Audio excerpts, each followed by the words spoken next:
give me a timeline of how the CIA greenlit the demise of the Black community through drugs, crime, and welfare. Right. Now, ChatGPT says the notion that the CIA deliberately greenlit the demise of Black communities through drugs, crime, and welfare stems from conspiracy theories, right? Particularly those popularized in the 1990s around the crack cocaine epidemic. These claims often allege a targeted effort to undermine Black progress post civil rights era, linking CIA tolerance of drug trafficking to broader U.S. policies on crime and welfare that disproportionately harmed Black Americans. However, official investigations, right, by the CIA Inspector General, Department of Justice, and Congress have found no evidence of deliberate CIA plot to flood Black neighborhoods with drugs or orchestrate community destruction. Instead, they acknowledge that some CIA backed groups in the 1980s were involved in drug trafficking, with the agency sometimes failing to intervene due to foreign policy priorities like funding anti communist rebels. Broader U.S. policy on drugs and crime did exacerbate racial disparities, leading to mass incarceration and economic challenges. But these were driven by domestic political agendas rather than a singular CIA directive, right? And so I guess, I should have maybe reframed it differently. But the interesting thing is, it still outlines how it disparages the Black community.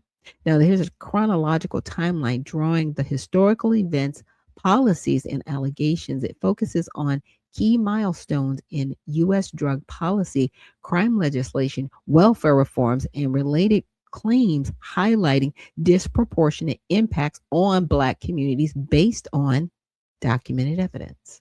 So between 64 and 65, the launch of the War on Poverty, which happened, and early crime policies. So Lyndon B. Johnson enacts the Economic Opportunity Act of 1964 and related Great Society programs, including welfare expansions like food stamps, later SNAP, and Medicaid aimed at reducing poverty. While these helped many critics, while these helped many critics, 1965 the Morian report argued they contributed to family breakdown in the Black communities by incentivizing single parent households.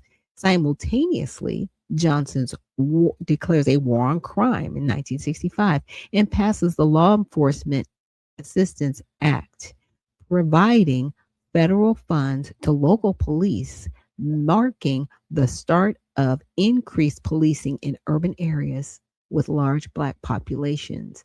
This era sets the stage for linking welfare dependency with rising crime precipitations. So even though ChatGPT goes, oh, there wasn't, there's nothing proven that they directly did it. No, there's nothing written down that they directly did it. But according to their policies and what they carried out and the way they move, yeah, they meant to harm one specific community. Now, in 1971, there was the declaration of the war on drugs. President Richard Nixon officially declares drug abuse America's public enemy number one. But from that clip that we were shown of The Godfather, and as Alex said, it was pretty much a documentary. The names were just changed. They already said it in there. It's like this evil is going to come around to us if we put this evil out here. And that's exactly what it did. And so they had to call a war on drugs. Oh my. And proposes mandatory sentencing for drug offenses. This shifts focus from treatment to punishment. Okay.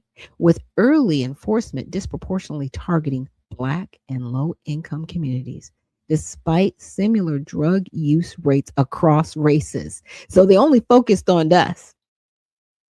We were what, like 13% of the population?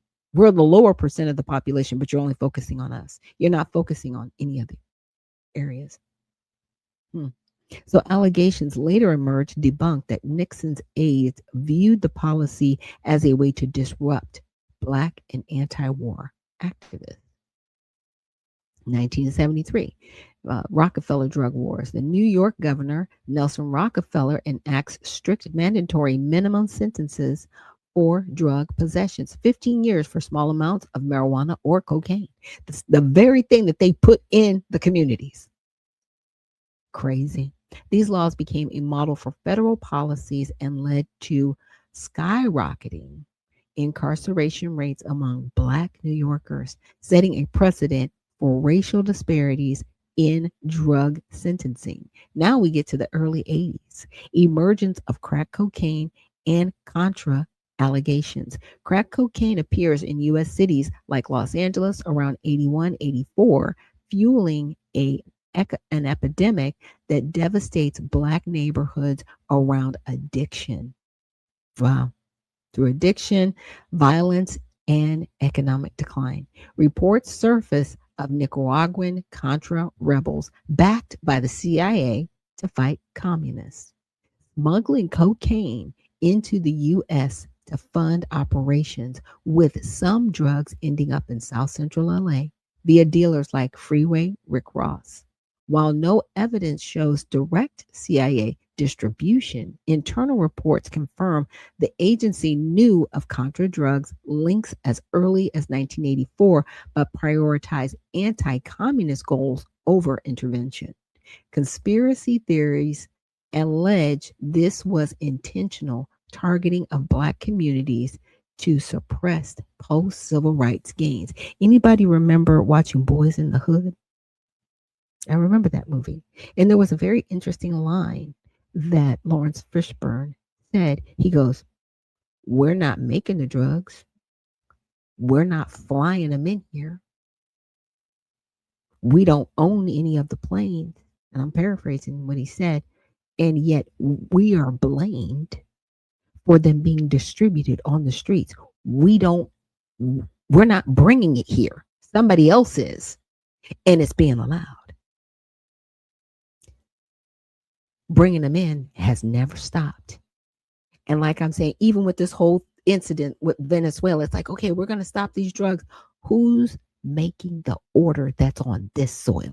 Because somebody's filling the order from other locations. Who's on the soil making it? That's who you need to get with. That's who needs to be in prison. That's who you need to stop. Because the person on the street corner, the small distributor, he's not in control of this. Who's making the order? Find them. You can't keep harming us because it's still happening. Now it's everywhere. Now it's in every community. Now everybody's suffering. Sorry, I'm getting teared up, but I think about people losing their lives every single day over something that's fixable. We can fix this. It just doesn't have to be this way. It doesn't.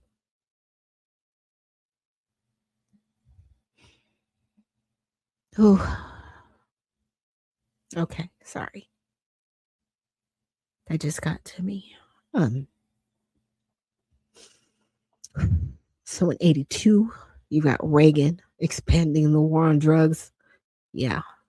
I was 11 at the time, and I remember because they had it all in the schools. Just say no to drugs, Nancy Reagan's campaign. And federal funding surges for anti drug efforts, but policies emphasize punishment over treatment, leading to higher arrests in the Black communities. Yeah, people were still losing their lives and losing their freedoms.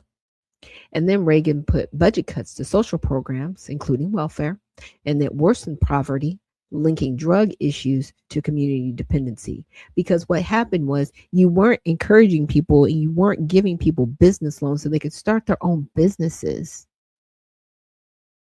You took away safety nets that you conditioned them to rely on without a bridge There were no educational programs put in place to teach people, to teach them how to be independent. You know what I'm saying? There was just nothing there. And Uncle Kobar said, "Good morning. I heard that Republicans and Democrats came together to vote that Donald Trump can't do anything else to Venezuela without talking to Congress about what he's doing." Yeah, I did hear about that. And it's interesting because they don't want this fixed. They don't. Nobody in Congress does, because they're making money off of it. They're making money off of people suffering, and we need to call them out for the criminals that they are. You are a criminal. The Monroe Doctrine basically keeps people out of our hemisphere. China is not in our hemisphere. Russia is not in our hemisphere. They're not. Donald Trump has already said, we do not want to control Venezuela. We are just going to be in the intermediary. What Congress is doing right now is completely in violation of the Constitution. But there are people that have a gun to their heads that got them in office. You're going to stop this. Congress. Oh, the people of America, we are coming for you. We are. Whew, let me breathe. Now, from 1984 to 86, peak Contra drug reports and anti-drug legislation, U.S. officials receive reliable reports of Contra cocaine trafficking, which, who was involved in that? Oh, yeah, allegedly Clinton, including a 1985 national intelligence estimate linking a Contra commander to drugs. In 1986, the Anti-Drug Abuse Act introduces mandatory minimums and 100-to-1 sentencing disparity for crack associated with Black users versus cocaine powder associated with white users, resulting in sentences for Black defendants 49% longer than white ones by 1990. This fuels mass incarceration ties to welfare debates, and drug convictions bar access to public assistance. Now, the interesting thing, the very man that put this next enforcement in place, his son ended up being a crack addict. Again, you can't do evil without evil coming for you. It just doesn't happen. Now, in 1994, the Violent Crime Control and Law Enforcement Act, which is some refer to it in short as the 1994 Crime Bill, it was signed by President Clinton. This bill allocates billions for prisons, police expansion, and three strikes law, intensifying the war on drugs. It exacerbates racial disparities with Black incarceration rates quadrupling since the 1970s. Critics link it to the new Jim Crow system of control through criminalization. And yet, there are masses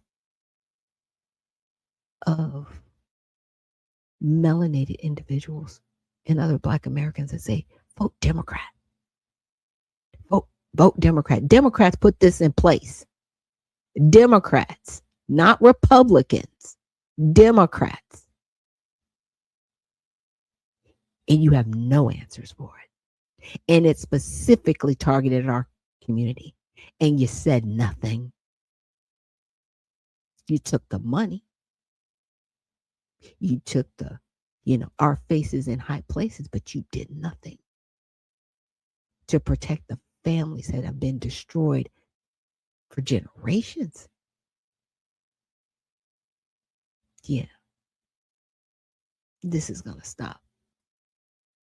Now, in 1996, the Dark Alliance series and welfare reform. So journalist Gary Webb's San Jose Mercury News Services revives Contra CIA drug allegations, claiming they sparked the crack epidemic in Black LA neighborhoods to fund rebels. Outrage in Black community leads to congressional hearings, but investigations from 1997 to 98 cleared the CIA of direct involvement. while admitting awareness of drug ties. Concurrently, Clinton signs the Personal Responsibility and Work Opportunity Act, overhauling welfare with time limits and work requirements disproportionately affecting Black families amid drug related economic fallout. Because if you had any type of crime or drug relatedness or anything, you couldn't get the help. You were excluded, period. Or even if you had a tie in your family, you were excluded. And yet, right now, where we are right now, we are just bringing everybody over in here, giving them $30,000 to keep them from being homeless in places like Massachusetts. We don't know who these people are. They're not aligned with our government. They didn't even come over here legally. And if they did, they shouldn't be getting any resources anyway. What are you doing? It's crazy. Now, in 98, the CIA admissions. The CIA Inspector General report acknowledges that Contra groups smuggled drugs into the U.S., contributing to the crack in Black areas, and that the agency blocked some law enforcement probes. However, it finds no intent to target Black communities, which is a lie. Conspiracy theories persist, framing this as a part of a broader genocide via drugs, crime policies, and welfare cuts. Now, this is outside of COINTELPRO. Okay? This COINTELPRO still happened. But this is outside of that. This is just the drug part. Now, in 2010, the Fair Sentencing Act, signed by President Barack Obama, this reduces the crack powder disparity to 18-1 and eliminates some mandatory minimums, acknowledging racial inequalities. It's a partial reform amid ongoing disparities in incarceration and welfare access for those with drug convictions. Now, the one part that it did leave out was what President Trump's done, and I forget the name of the policy, but it actually helped to release the lady that's the czar now over incarceration, and he also helped Angela Stanton King get some things changed, and she got her pardon as well. But there was a First Step Act. I think that's what it was called, the First Step Act. Yeah, to help individuals that were wrongfully convicted of drug crimes that didn't commit any crimes, but they were still incarcerated if they were in proximity to some of these things happening. They're still praying for Larry Hoover.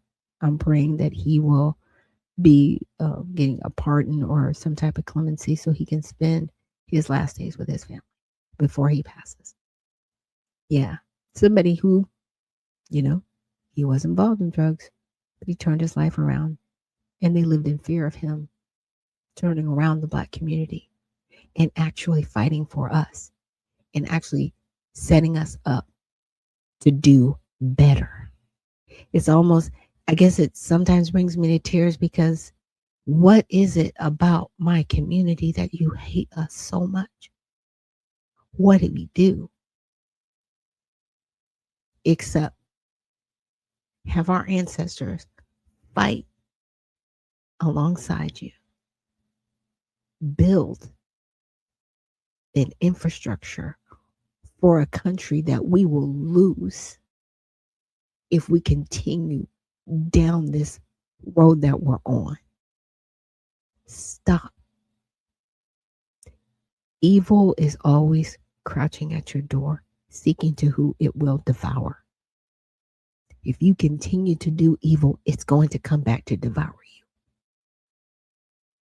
It's not just going to devour one specific group of people. But I'm praying that whatever this evil is, it is conquered. Because nobody deserves to be singled out to be destroyed. It isn't right. It isn't. And with that, we're going to pray cover and Thanksgiving going into the weekend.